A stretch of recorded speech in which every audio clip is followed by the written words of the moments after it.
Oh, hello. Good day, everyone. This is my life sa kadtong katabang pa content. This is my daily routine, guys. After na ako mag-take a bath. And mukaon ko ang nagpamahaw kay... Ako na may mukaon kay ang akong mga amo. Dili man sila mag-breakfast. So, that's why mag-solo ko inig breakfast, guys. After aron natay kusog mo trabaho kaon sa jud, so mo nakadaghanon ng akong mga gunahon, guys, outside the house. So that's it. So magguna ta, so anad man ta ni kay taga bukid man ta, guys, probinsya na man tang dako.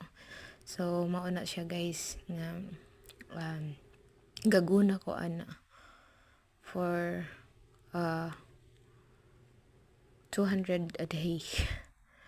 Thank you for watching, guys.